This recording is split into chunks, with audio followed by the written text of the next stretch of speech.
Every major financial crash in the last 100 years has followed the same pattern. Not similar patterns, the same pattern.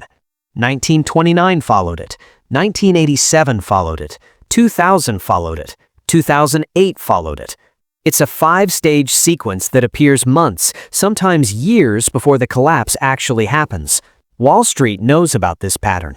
The Federal Reserve knows about it. The people who manage money for billionaires definitely know about it. But you've probably never heard of it, because if regular people understood what to look for, they'd pull their money out before the crash instead of after. I'm going to walk you through all 5 stages today, and I'm going to show you exactly where we are in that sequence right now. Spoiler, we are further along than you think. In 1929, a man named Roger Babson gave a speech at a business conference. He said 9 words that made him the most hated man on Wall Street. Sooner or later, a crash is coming, and it may be terrific. The audience laughed. Newspapers mocked him. Irving Fisher, the most celebrated economist of the era, dismissed him publicly, declaring that stocks had reached a permanently high plateau. 47 days later, the market collapsed. Fisher lost everything. He died in poverty. Babson made a fortune and went on to found a college that still exists today. But here's what most people don't know. Babson wasn't guessing. He had developed a systematic method for analyzing financial conditions. He looked at credit levels, market concentration, institutional behavior, liquidity conditions, and what he called trigger vulnerabilities. 5 factors, 5 stages. I spent 3 months going through historical records, Federal Reserve data, and academic papers to verify whether his framework actually held up across different crashes. It does, every single time. Let me show you. Stage 1 is the credit explosion. This is where it always starts, not with greed, not with speculation, with debt. Before every major crash, there's a period where credit expands faster than the economy can absorb it. People borrow money they can't afford to repay. They use that borrowed money to buy assets. The buying pushes prices up. Rising prices make people feel wealthy. Feeling wealthy makes them borrow more. It's a feedback loop that feels like prosperity, but it's actually a trap being set. In the late 1920s, margin debt exploded. Ordinary Americans were putting down 10% and borrowing 90% to buy stocks. By 1929, total margin debt equaled the entire federal budget. Factory workers were leveraged like hedge funds. In 2007, it was mortgage debt. Banks created exotic instruments that let people buy homes with no money down. They packaged those mortgages into securities and sold them to pension funds. The leverage was hidden, but it was everywhere. In 2000, it was corporate debt. Companies with no profits borrowed billions to fund expansion. They used stock as collateral. When stock prices fell, the whole structure imploded. Now look at where we are today. Official margin debt sits around $750 billion, but that number is a lie. It only captures a fraction of the actual leverage in the system. Add in securities-based lending, where wealthy investors borrow against their portfolios, and you add another $800 billion. Add in the leverage embedded in options markets, where a small amount of money can control massive positions, and you add trillions more in notional exposure. Add in corporate debt, which has exploded to over $10 trillion, much of it used to buy back stock rather than build businesses. Add in government debt, which has crossed $34 trillion and requires interest payments larger than the defense budget. As a percentage of GDP, total debt in the American economy is now higher than it was in 1929, higher than 2008, higher than any point in recorded history. Stage 1 isn't just flashing red, it's on fire. Stage 2 is the concentration trap. Here's something they don't teach you in finance class. Crashes don't just happen because prices are high, they happen because risk is concentrated. When a small number of assets carry a disproportionate share of the market's value, the system becomes fragile. All it takes is one of those assets to stumble, and it drags everything else down with it. In 1929, the market was dominated by a handful of glamour stocks. Radio Corporation of America was the superstar. It went from under $2 to over $500 in a few years. People didn't understand radio technology, they just knew the stock kept going up. RCA made up a huge percentage of the market's value. When it cracked, the whole market cracked with it. In 2000, it was the dot-coms, Cisco, Intel, Microsoft, a handful of tech names. The Nasdaq was essentially a bet on 10 companies. When those 10 rolled over, trillions in wealth vanished. In 2008, concentration was hidden in the banking sector. 5 banks held the majority of derivatives exposure. When Lehman went down, it nearly took the whole system with it. Now, let's look at today. The concentration is staring us in the face. The top 7 stocks in the S&P 500 now account for over 30% of the entire index. At certain points this year, it's been closer to 35%. Think about what that means.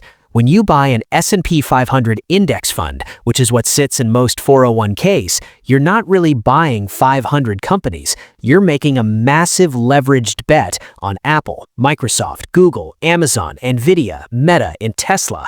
If those 7 stocks drop 50%, your diversified index fund drops 15 to 20%, even if every other stock stays flat. And here's the thing about those 7 stocks. They're all trading at valuations that require perfection. Any disappointment, any slowdown, any crack in the narrative, and the selling will feed on itself. Passive investing has made this worse. Every dollar that flows into an index fund automatically buys more of the biggest stocks, pushing their prices higher. It's a momentum machine on the way up. On the way down, it reverses. Every dollar that flows out sells the biggest positions first. Stage 3 is the smart money exit. This is the stage that makes me angriest because it reveals how the game actually works.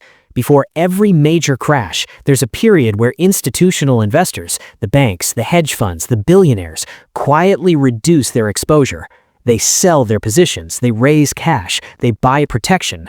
They don't announce it, they don't warn anyone. In fact, their public statements often say the opposite. They tell you to stay invested, they tell you the fundamentals are strong, they tell you not to panic, and while they're saying that, they're heading for the exits. In 1929, the Morgans and the Rockefellers started liquidating in the summer, months before the October crash. Bernard Baruch, one of the richest men in America, was almost entirely in cash by September. Joseph Kennedy sold everything after his famous shoeshine boy conversation. But the real reason he sold was that he had connections to people who knew what was happening inside the banks. Regular Americans kept buying. They were the exit liquidity for the smart money. In 2007, hedge funds started shorting subprime mortgages a full year before the crash.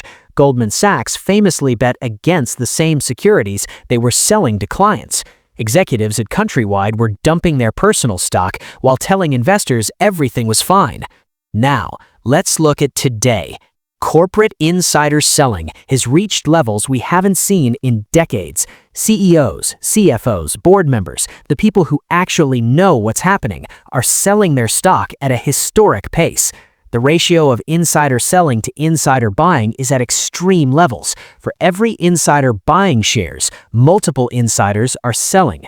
Meanwhile, retail investors have been pouring money into the market. Robinhood accounts record amounts of passive index flows. The smart money is selling. The regular people are buying. This is not a coincidence. This is the pattern. Stage 4 is the liquidity illusion. This is the sneakiest stage because everything still looks normal. Prices are stable or even rising. Trading volumes are healthy. But underneath the surface, the liquidity that supports the market is draining away. Liquidity is like oxygen for financial markets. When there's plenty of it, everything functions smoothly. When liquidity disappears, markets stop functioning. Prices don't adjust gradually, they gap down. Small sell orders move prices by huge amounts. In 1928 and 1929, the Federal Reserve raised interest rates and tightened monetary conditions to cool off speculation. What they actually did was drain the liquidity supporting asset prices. For a while, nothing happened. Then, October came. When selling started, there was nobody on the other side. The bids just vanished. In 2008, the same thing happened. The Fed had been raising rates. Credit conditions were tightening.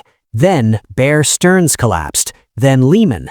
Suddenly, everyone realized the liquidity was gone. The market dropped 50% in months. Now look at today.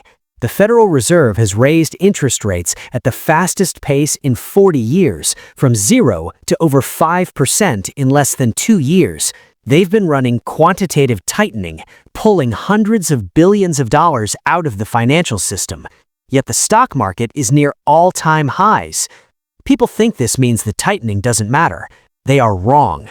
The stress is already showing. In March 2023, 3 major banks failed in a single week: Silicon Valley Bank, Signature Bank, First Republic. These weren't small institutions. They failed because of a liquidity crisis caused by rising rates. The Treasury market, the foundation of the entire global financial system, has been showing signs of stress. This is stage 4. Everything looks calm on the surface. Underneath, the oxygen is being sucked out of the room.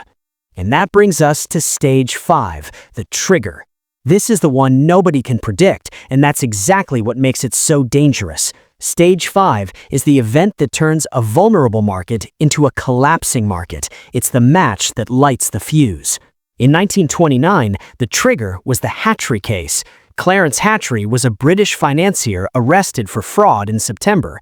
Nobody in America cared. It seemed irrelevant. But British banks had exposure to Hatchery. They had to raise cash, so they sold their American investments.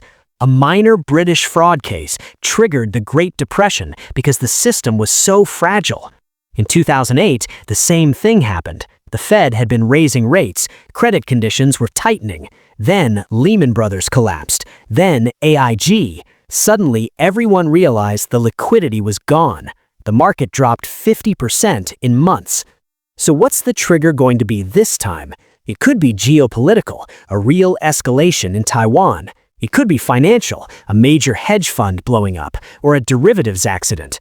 Remember, the derivatives market is over $600 trillion in notional value. One counterparty failure could cascade through the entire system. Or it could be political, a debt ceiling standoff that goes wrong. Or it could be something nobody is talking about. That's usually how it works. What I do know is this: when stages 1 through 4 are all flashing red, the trigger usually arrives within 12 to 24 months. We had 4 stages confirmed since late 2024. That puts the window somewhere in 2025 or 2026. I'm not telling you the market is going to crash tomorrow. Timing is impossible. I'm also not telling you to sell everything and hide in a bunker. What I am telling you is that the conditions which preceded every major crash in the last 100 years are present right now. You have the same choice Roger Babson and Irving Fisher had. You can look at the data I just showed you and decide it doesn't apply to you. Or you can ask yourself uncomfortable questions. How much of your wealth is in the stock market right now? How much of your financial security depends on prices staying where they are? If the market dropped 50% over the next 18 months, would you be okay? I study patterns, and the pattern is clear. The people who get destroyed in crashes aren't stupid, they're just unprepared. Nobody warns them in 1929. Nobody warns them in 2008. Nobody is going to warn you now.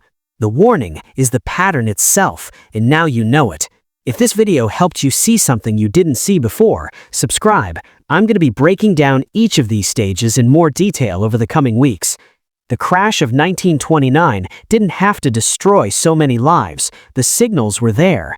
Don't make the same choice.